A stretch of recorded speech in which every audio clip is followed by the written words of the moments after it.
오늘 말씀을 가지고 우리 합독하신 말씀을 가지고 끈기와 열정이라는 주제로 하나님의 말씀을 나누도록 하겠습니다. 우리가 오직 성령의 권능을 받을 때 우리 기독교가 승리할 수가 있습니다. 코로나19로 사회가 교회를 손가락질합니다. 단순한 손가락질이 아니라 심하게 얘기하면 예수 안 믿는 사람들은 교회를 능멸을 합니다. 자기들 마음대로 마음껏 난도질하고 있습니다. 또한 일부 교계에서는 아랑곳하지 않고 제갈길을 가면서 또 자기 주장들만 하는 교회도 있습니다. 종교 자유가 중요하다 이렇게 얘기를 하죠. 이제 그런 쪽에 이제 목사님들은 현 정부가 주사파 정부라 신뢰할 수가 없다는 공산주의를 향해서 가고 있기 때문에 참아서 될 문제가 아니라 탄압하고 있다는 것이죠. 그럼 한편으로 일반 소상공인들은 뭐라고 얘기를 하고 여기가 탄압이라고 가게도 못 열고 다른 나라에 보면 이번에 명절 때도 보면 사실 우리나라는 양호한 거예요. 이태리 이런 데는 가게도 딱 2명만 들어가고 밖에서 기다려야 되고 이번에 베트남도 봐봐요. 이 명절 동양권에 부정하지만 종신형까지 치러해버린다고. 심할 때는 유럽 이런 데도 100m를 못 벗어나, 집에서 100m를 못 벗어나더라고. 중국은 말고도 아예 문을 두드러 못으로 막아버리고 이러잖아요. 어쨌든 이게 우리 인생에 이 사건이 빨리 잘 해결이 돼야 되는데 하나님의 은혜로 해결이 될 수밖에 없습니다. 그리고 종교가 정치 속에 들어가면 이것은 싸움이 되고 이데올로기 싸움이 되면 끝도 없는 싸움이 됩니다. 교회가 정치에 지나치게 참여하면 반드시 버림받게 될 뿐만 아니라 주님께 영광이 되지 못합니다. 오직 교회는 하나님 나라를 위해서 전진해야 되는 것입니다. 하나님의 통치권이 먹히는 나라, 말씀에 순종하는 심령으로 변화되는 것이 바로 하나님의 나라입니다. 세계 역사가 증명하고 앞으로도 마찬가지입니다. 종교가 정치와 손잡으면 처음에는 잘 되는 것 같아도 그렇지 않습니다. 반드시 정치권으로부터 버림도 당하고 교회만 우습게 되고. 그래서 계시록 17, 18장에 보면 음녀의 마지막이나 버림받게 됩니다.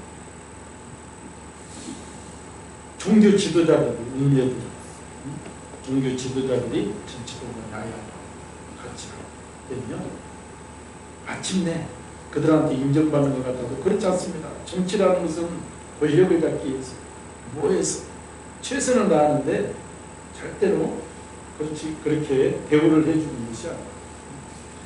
앞주에 잠시 제가 30-50 클럽에 우리나라가 7번째로 도달했다는 말을 드렸습니다. 이 말은 대한민국이 높은 생활 수준과 1조 5천억 달러 이상의 경제 규모를 갖춘 지금 우리나라가 강대국이라는 것이죠. 지금까지 30-50 클럽에 속한 나라는 미국, 영국, 독일, 프랑스, 이태리 7군이었습니다. 그런데 한국이 7번째로 이태리에서 30-50 국가로 들어간 것이죠. 그러니까 앞에 30은 국민소득 3만 불을 의미하는 것입니다. 뒤에 50은 인구 5천만 명을 말합니다. 그러니까 우리나라가 국민소득 3만 불을 계속 앞서갈 것인데 인구 5천만 명이 이태롭잖아요. 식들 안 가고 아기들 안 가고 좀 있으면 5천만 명 미만으로 떨어진다고. 어쨌든 기도해야 되는 5천만 명 이상 유지될 수 있도록. 우리가 1945년 해방과 48년 대한민국 정부수립 그리고 50년 북한의 남침으로 야기된 6.25 사변의 3년 전쟁으로 초토화가 됐잖아요. 1953년 국민소득이 67불이었습니다. 67불. 이 척박한 이 땅에서 산업을 일으키고 민주화 과정도 거치고 70년 만에 세계 강국의 대열에 오를 수 있다는 것은 이 기적이라는 말밖에 표현할 수가 없죠. 세상 사람들은 이것을 기적이라고 한강이 기적이라고 얘기합니다. 그런데 우리는 성경을 통해서 우리가 알잖아요. 한 나라를 세우시고 한 나라를 없애시고 이게 다 하나님의 뜻 안에서 이루어진 것입니다. 한 왕을 이렇게 세우시고 한 왕을 없애시고 하나님의 뜻 안에서 이루어진 겁니다. 그러니까 결론은 하나님께서 지금 이 나라를 들어 쓰시고 계십니다. 이게 무엇으로 알 수 있습니까?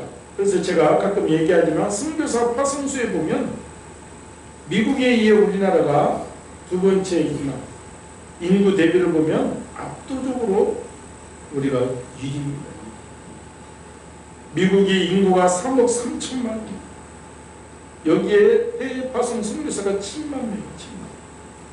7만. 대한민국은 인구 5천만 명에 3만 명. 압도적인 얘기죠. 그러니까 이 영적 주권을 가진 나라를 하나님이 쓰십니다. 영적 주권. 미국이 잘 나가고 영국이 잘 나가고 독일이 잘 나갔을 때 우리가 알잖아요. 그 파송 선교사들이 가서 전 세계를 깨우는 역할을 할 때 그 나라들을 쓰십니다. 지금도 열방에 나가보면 얼마나 많은 사람들이 한국 노래를 좋아하고 한국에 들어오기를 힘쓰고 있는지를 보면 막 몇 수십 대, 몇 백대이야 한국에 들어오고 돈 벌고 먹고 살기가 가장 좋은 나라 지금 대한민국. 그러니까 여기 들어오려고 뭔가 로비를 다 하고 뭘 다 하는 지금 지경이죠. 그래서 우리나라가 잘 나갈 때 조심해야 되는 거예요. 사도 바울의 고백처럼 섰다 했을 때 넘어질까 조심하라. 지금이 중요할 때입니다. 내 영혼이 잘된 같이 범사가 잘 되는 것이면 우리는 마음속에 다져야 되는 것입니다. 이렇게 주님께서 큰 은총을 주셨는데 지금 영적으로 너무나도 많이 약해져 있죠. 외부 공격도 있지만 스스로 물질의 힘에 눌러서 힘을 쓰지 못하고 주님의 큰 권능을 사모하며 기도하기보다는 세상으로 눈을 돌리는 그 세상의 방법을 취하는 사람들이 많다는 것이죠. 마치 엘리야 엘리사 시대처럼 물질은 풍부하나 영적으로 혼탁한 시대인 것처럼 지금 우리 시대가 오늘 엘리야와 엘리사 시대와 똑같은 것입니다. 사단은 우리를 항상 미혹하고 속이기까지 합니다. 온갖 좋은 것들과 재미있는 것들이 땅에 있다고 합니다. 땅에 있다는 것은 세상에 있다는 겁니다. 그런데 주님은 아니라고 합니다. 주님의 몸된 교회 안에 하나님과의 영광스러운 교제가 있고 하나님의 백성들의 아름다운 성경과 사랑의 교제가 있음을 우리가 세상에 선포해야 되는 것입니다. 하나님 나라의 영광스러움을 온 땅에 선포해야 될 사명이 바로 우리에게 있는 것입니다. 사단에게 빼앗긴 한 영은 다시 빼앗아 주님께로 돌아올 때 우리가 승리할 수가 있는 겁니다. 이처럼 당시의 영적인 혼탁한 장면이 오늘 본문은 아니지만 열왕기와 후반절에 보면 세 가지 사건이 나와요. 이 세 가지 사건을 되짚어 보면 오늘 이 시대와 똑같아요. 그래서 세 가지 사건 중에 오늘 우리가 읽은 본문 후반절에 보면 첫 번째 사건이 나오는데 하나님께서 엘리야를 데리고 가신다고 했고 회오리바람으로 데리고 올라갔습니다. 이게 성경에 죽음을 맛보지 않고 올라간 사람이 두 명이다. 에녹과 엘리야. 쉽게 말해서 그 당시 백성들을 이끌어야 할 주의 종들이 믿음이 없었어요. 믿음이. 엘리야가 승천한 후 선지자의 제자들이, 목사들이, 오늘날 목사들이 엘리사를 찾아와서 우리가 시체를 좀 찾아 나서야겠다고 얘기합니다. 분명히 하나님께서 엘리야 선지자를 올리다가 저쪽에 설악산 쪽에 가서 떨어뜨렸어요. 그 찾아와서 장사지내야 됩니다. 오늘 후반절에 그 장면이 나와요. 그들도 하나님이 엘리야 스승을 자기들 먼 이유로 데려가실 것을 알고 있고 그렇게 묻고 있잖아요. 그러면서 스승의 시체를 찾도록 강청했다는 것은 마음속에서는 믿지 않았다는 거예요. 마음속에. 엘리야가 올라가다가 산골짜기 어디에 떨어졌을까라고 생각하고 그 시체를 찾으려고 사흘 동안을 헤매고 돌아다니잖아요. 그것도 일반 백성이 아니라 주의 종들이 찾아 헤매고. 오늘날도 왜 영적으로 혼탁합니까? 주의 종들이 말로는 겉모습은 하나님을 믿는다고 하는데 굳이 말씀을 믿지 않고 있다는 거죠. 말씀대로 믿지 않고 있으니까 온갖 교회에서 문제가 나오는 것이죠. 그러니까 결론적으로 주님의 다시 오심을 확신하지 못하기 때문에 많은 문제들이 일어납니다. 주님이 다시 오신다고 그랬잖아요. 다시 오실 때는 심판적으로 오시잖아요. 이 사실만 주의 종들이 제대로 알고 있으면 감히 교회 내에서 아니면 다른 이상한 짓을 못하잖아요. 그러니까 지금 교회에 막 세습 문제니 교회 내 싸움이니 막 온갖 세상 사람들이 보기에 지는 일들이 막 교회 내 많이 일어나요. 이게 어느 정도 가다가 믿지 못하는, 정말 말씀을 믿지 못하는 증거가 그렇게 드러나는 것이죠. 한국교회가 다시 사는 최고의 길은 주의 종들이 다시 오실 주님의 길을 예비하는 복된 마음을 가질 때 일어설 수가 있는 거예요.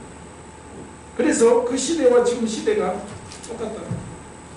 또 우리가 후반절에 보면 이런 사건이 나옵니다. 엘리사가 여리고에 머무는 동안 성읍 사람들이 여리고에 물이 나빠서 토산이 익지 못하고 떨어지니 물을 고쳐달라고 요청합니다. 물은 성경에 비유하기를 말씀으로 비유합니다. 하나님의 말씀. 그래서 이 상태는 말씀을 전해도 열매 맺지 못하는 상태를 말하고 있습니다. 오늘날 한국교회의 성도들의 상태를 말해주고 있습니다. 겉으로는 우리 성도도 신앙의 모습을 갖추고 있지만 실제로는 자신들이 말하는 것을 믿지 못합니다. 신앙으로 현실을 바라보지 못하고 인간의 생각으로 문제 해결을 하라고 합니다. 하나님을 향한 믿음보다는 인간의 기술과 과학으로 문제를 해결하는 생각으로 먼저 가득 차 있습니다.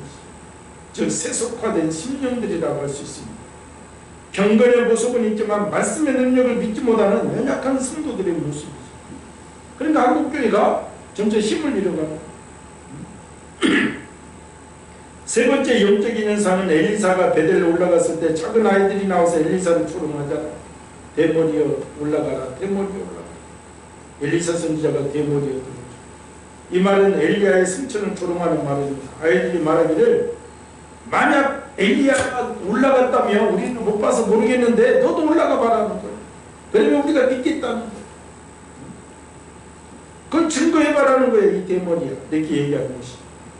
그러니까 하나님의 역사가 이루어졌음에도 불구하고 그것을 믿지 못하고 조롱하고 있는 모습은 흡사 오늘 우리 시대를 잘 보여줍니다. 여러분 오늘 우리 시대는 기독교가 조롱을 받는 시대입니다. 믿지 않는 사람들이 조롱하고 특별히 이단과 사이비들이 막 조롱하고 신천지들이 조롱하고 금년에도 제가 지금 신천지에서 편지 받은 것만 다소 좀 목사님 정신 차리고 이렇게 오라 그러고 막선도 이단 사역들이 대놓고 조롱을 하는 거죠. 그런 세상에 말할 것도 없어. 교회 막 코로나19 사태로 너희들 예수님 부활했다며 뭘 치료받고 저 고쳐주지 마세요. 빨리 죽어가지고 부활한다며 올라가라. 막 댓글 보면 종교 장사꾼 11조에 목말라서 예배드리려고 몸부림치는 너희들 역겹다. 목사들이라고 해 목사. 그러니까 오늘날도 이 시대처럼 주의 종들을 사실 어디 가서 목사라고 못한 지가 오래됐어. 또 목사라는 이름으로 희귀한 사건들이 많이 터지니까 그냥 인사하고 나중에 알면 알고 이런 시대가 되었잖아요. 이러한 영적으로 혼탁한 현실을 돌파하고자 엘리사는 갑절의 영감을 구하고 있습니다. 위대한 스승 엘리야가 떠나고 이제 영적으로 혼탁한 세상에서 살려면 성령의 능력이 없이는 안 된다는 것입니다. 오늘 우리 자신들의 상황과 정말 딱 맞는 시대적인 상황이 지금 이 시대와 오늘 우리 시대입니다. 하나님은 언제나 그 시대에 맞는 그 시대에 합당한 인물을 세우셔서 당신의 거룩한 뜻을 이루시는 줄 우리가 믿어야 될 줄 믿습니다. 언제까지나 과거의 인물에 매달릴 수는 없습니다.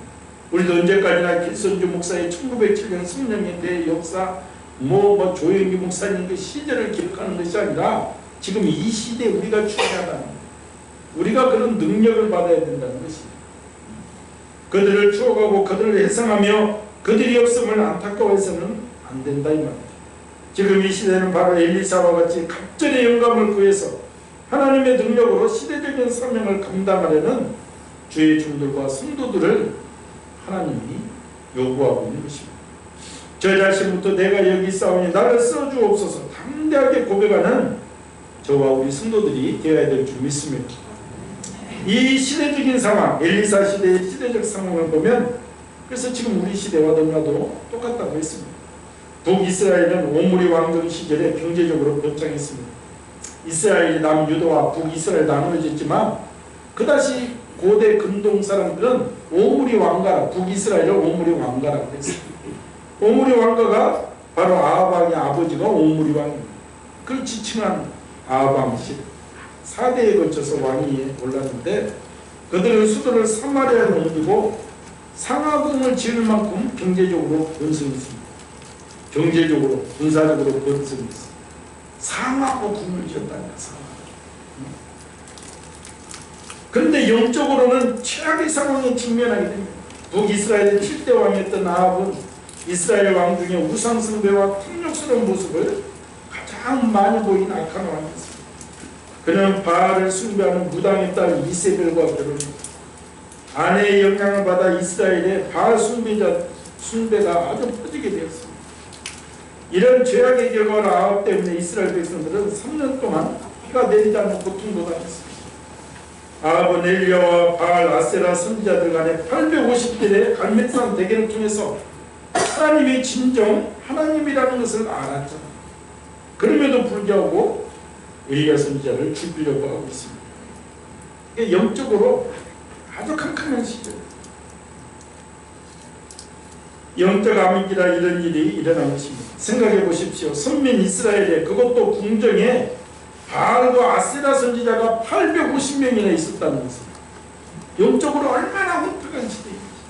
오늘날 대놓고 어제도 TV에 보면 전보고 뭐 운수 대통령 이런 게 막 난무하잖아. 교회 얘기는 공영방송에 아무것도 못하게 하는 영적으로 혼탁한 시대. 다 본다는 것이. 그러니까 주의 종들은 잡아 죽이는 시대. 얼마나 영적으로 혼탁한가 알 수가 있는 것입니다. 엘리야는 하나님의 사역을 감당하는 것이 너무 힘들어 하나님께 죽기를 구하기도 했습니다. 그럼에도 불구하고 엘리야는 계속해서 하나님께 받은 사명을 감당해. 그런 중 이제 때가 돼서 하나님은 사명을 완수한 엘리야를 데려가시기로 합니다. 이때 엘리야의 제자 엘리사는 스승을 끈질기게 따라붙고 너 오지 말라고 해도 끈질기게. 왜? 이제 스승님 가고 나면 이 혼탁한 시대 내가 이 스승님의 영감을 받지 않으면 그것도 갑절의 영감을 받지 않으면 감당할 수가 없다는 의미입니다. 그래서 본문 1절에 여호와께서 헤어빗바람으로 엘리야를 하늘로 올리고 하셨을 때 이렇게 나와 있습니다. 이제 엘리야에게 남은 일은 자신의 일을 위해서 할 후계자를 세우는 것입니다. 하나님께서 자신을 불러가실 것을 알게 된 엘리야는 제자들이 있는 베델과 여리고로 가게 되었습니다. 그래서 자신을 늘 따라다니던 제자 엘리사를 길갈에 머물게 하고 혼자 마지막 여행을 떠납니다. 선지학교, 오늘날로 말하면 신학교들을 돌아보고 이제 올라가려고 하는 것이죠. 그러나 엘리사는 스승의 마지막 길까지 함께하기를 원합니다. 아니 스승이 가는 길이라면 끝까지 따라가고자 다짐을 합니다. 절대로 놓치지 않겠다는 의지의 표현이 우리가 읽어봐도 여기 나와 있죠. 2절을 보면 엘리사가 이르되 여호와께서 살아계심과 당신의 영혼이 살아있음을 두고 맹세하노니 내가 당신을 절대로 떠나지 아니하겠다. 엘리야는 3번이나 길갈에서 베델에서 여리고에서 엘리사에게 너 이제 여기 머물러라 나 가겠다는. 그러나 그때마다 엘리사는 여호와께서 살아계심과 당신의 영혼이 살아있음을 두고 맹세하노니 내가 당신을 떠나지 아니하겠나이다 했습니다. 그래서 엘리야와 엘리사는 길갈에서 출발해서 베델 여리고를 거쳐서 요단강가에 이르게 했습니다. 엘리야는 자신의 겉옷을 가지고 말아 요단강물을 쳤습니다. 그랬더니 물이 갈라졌습니다. 능력이 나타난 것이죠. 엘리야가 제자 엘리사에게 나를 내게서 데려감을 당하기 전에 내가 내게 어떻게 해줄기를 네가 구하라 이렇게 구했습니다. 9절에 보면 엘리야는 엘리사에게 내가 하늘로 올라가기 전에 무엇을 원하느냐 물은 것이. 그때 엘리사는 당신의 승리케 하시는 역사가 갑자기 나에게 있게 하소서 라고 요청합니다. 정식으로 요청합니다. 내가 이렇게 스승님을 따라다니는 것은 끝까지 포기하고 따라다니는 것은 스승님의 영감에 갑절을 달라. 엘리사는 스승이 떠나기 직전 스승을 뛰어넘기를 원했습니다. 그래서 스승에게 있었던 성령의 역사가 자신에게 갑절이나 있게 해달라고 했습니다. 이것은 엘리사의 인간적 욕심이나 야망이 아니고 영적으로 혼탁한 시대에 하나님의 일을 감당하고자 끝까지 스승 엘리야를 쫓아가고 있는 것입니다. 그리고 영적으로 어두운 시대적 상황을 극복하기 위한 방편으로 갑절의 영감을 구하고 있는 것입니다. 우리가 무슨 일을 해도 그 분야에서 성공하려면 열정을 가지고 끝까지 포기하면 안 되는 것입니다. 그러니까 요즘 젊은이들이 이런 끈기가 없잖아요. 인내력이 없어요. 그래서 많은 문제가 야기돼요. 옛날 우리 부모님들은 한우물을 팔아 이런 얘기도 잘 했습니다. 요즘은 그렇지 뭐 사회가 변했다 할지라도 그래도 어느 정도 일정 기간 끈기 있게 자신의 일을 해야 됩니다. 그런 끈기 있는 열정이 많이 부족하다. 이게 한 분야에 열정적으로 올인할 때 승리할 수 있다는 것입니다. 우리가 전원일기가 요즘도 막 케이블 TV에서 옛날 것이 많이 나오지만 전원일기가 얼마나 인기가 있었잖아요. 시골의 그냥 농촌의 모습이죠. 거기에 일용엄니 김수미가 나오잖아요. 김수미. 요즘은 70도 넘어서 얼굴도 좀 이상하지만 그래도 빼어난 톱스타가 아니었는데도 그 톱스타답게 영화도 많이 찍고 아주 오래 쓰임받고 있는 거예요. 그 일화를 보면 일용엄니 역할을 할 때 그 할머니로 나올 때 나이가 32살이었어요. 32살.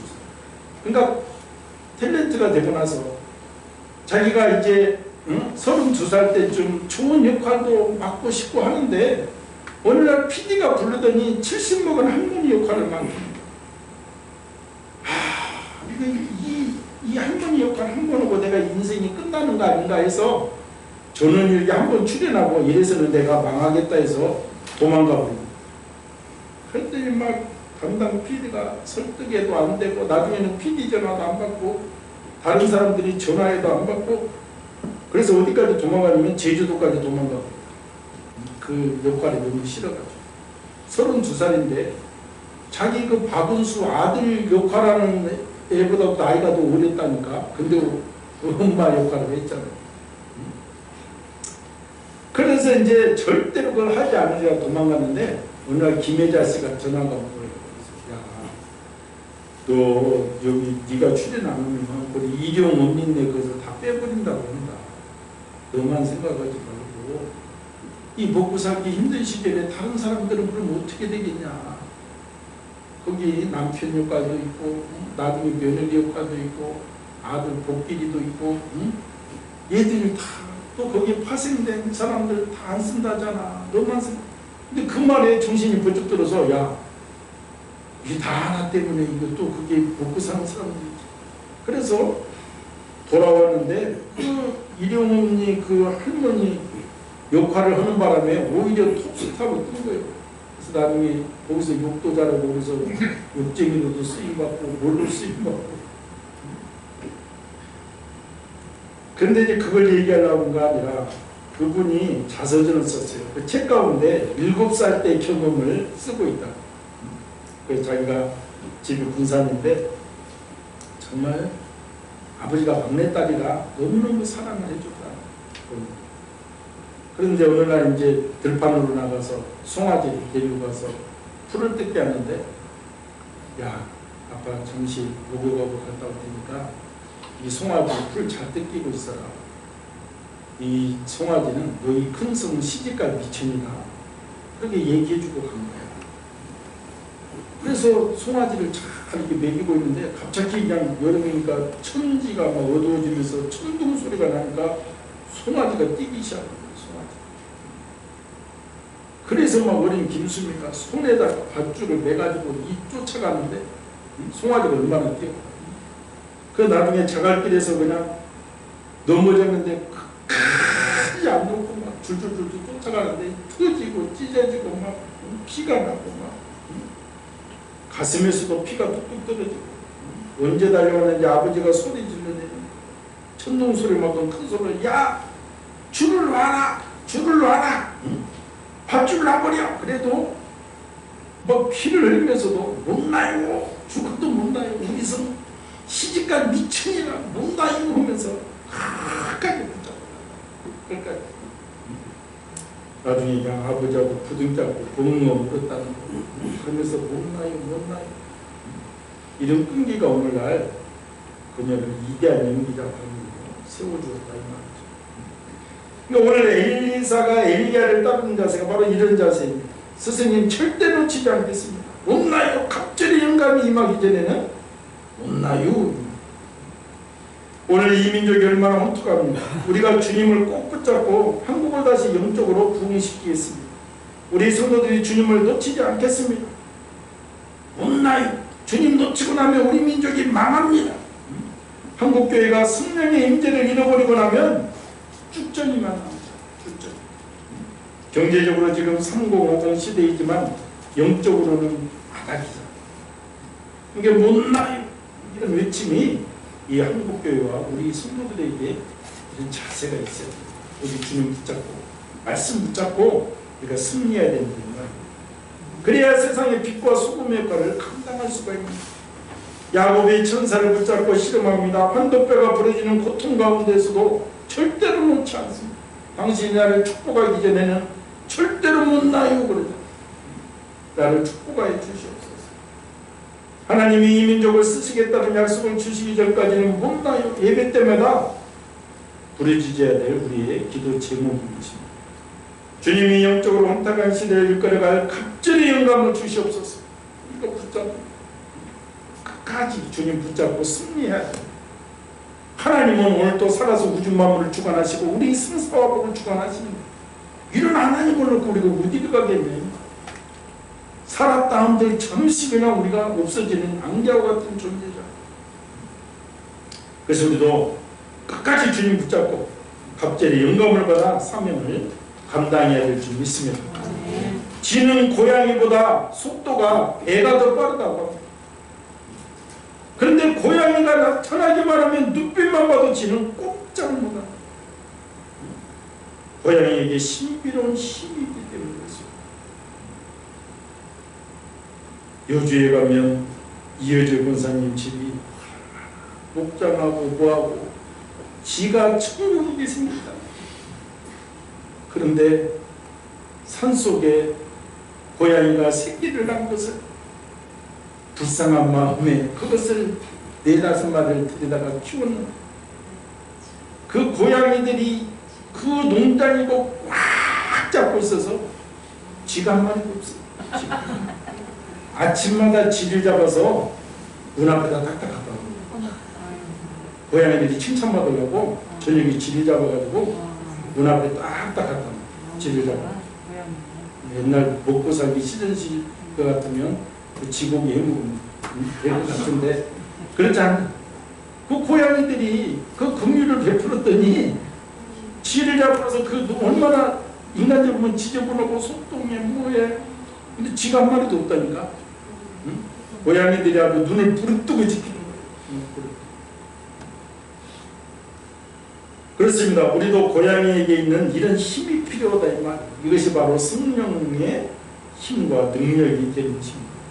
세상의 지새끼 같은 마귀를 꼼짝 못하게 만들 수 있는 이 땅에 우리 성도들의 신령과 성령의 능력이 필요한 시대다 이 말입니다. 스데반은 돌에 맞아 순교하면서도 그 얼굴이 천사처럼 빛이 났습니다. 어두운 시대를 빛나게 만들 수 있는 고난과 시련과 고통 가운데서도 세상을 바꿀 수 있는 영광스러운 광채가 우리 그리스도인들에게 필요한 것입니다. 문제는 성령의 영감, 갑절의 영감이 있어야 가능합니다. 오늘 엘리사처럼 주님을 끝까지 따르는 우리가 되어야 될 줄 믿습니다. 성령의 영감이 우리에게 임하면 우리는 영적으로 혼탁한 세상에 빛으로 사명을 감당할 수가 있습니다. 빛이 있는 곳에 어둠은 반드시 물러가게 되어 있습니다. 갈수록 인본주의가 파묻히는 세상에서 우리는 성령의 능력을 받아 세상에 승포해야 됩니다. 오직 주님이라 주님의 은혜로 살 수 있는 담대하게 선포하는 복된 심령이 되어야 될 줄 믿습니다. 우리는 성령의 능력이 갑자기 요청되는 시대를 살아가고 있습니다.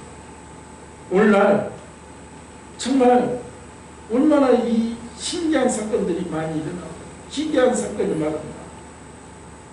며칠 전에 뉴스 보니까 2주된 아이를 아버지가 때려가지고 죽인 사건들, 뭐 2달, 2살, 뭐 아니 2주된 아이가 온다고 걔를 때려가지고 골이 깨지고, 그러니 이게 비정상, 이게 뭐 정상이라고 할 수가 있어요. 2달도 아니고 2주된 아이를. 그래가지고 침대에서 넘어졌다고 이렇게 거짓 신고해서 상처받아가지고 나타난 사건이죠. 이제 그 사건 하나를 얘기하는 것은 죄중심들이 하는 사람들이 너무 이기심이죠. 애 울어서 자기 힘들다는 거예요. 그러니까 영적 수준이 갑절이나 높아져야 이 민족이 살아나고 계속 세상을 우리가 인도할 수 있는 것입니다. 신앙적으로도 갑절로 부흥해서 명실복이 세상에 복음을 증거하는 복된 민족으로 우리가 쓰임받아야 되는 것입니다. 그러기 위해서 갑절이나 몸부림하며 뜨겁게 기도해야 될 성도들의 기도가 요청되는 시대에 우리가 그 사명을 감당해야 될 줄 믿습니다. 갑절이나 더 뜨거운 열심과 헌신과 충성이 필요하고 이 사명 감당하는 내가 되게 하여 주시옵소서. 갑절의 영감을 주시옵소서. 기도하는 복된 성도가 될 줄 믿습니다. 오늘 말씀을 생각하면서 영적으로 혼탁한 시대, 갈수록 기독교가 능멸받은 이 시대, 우리가 갑절의 성령의 능력을 더 느껴 주시옵소서.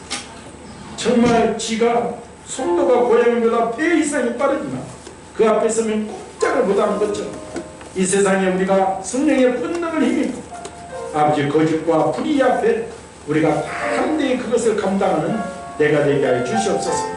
우리 주의 삼창하고 기도합니다. 주여 주여 주여 만군의 여호와 하나님 아버지, 은혜를 감사합니다.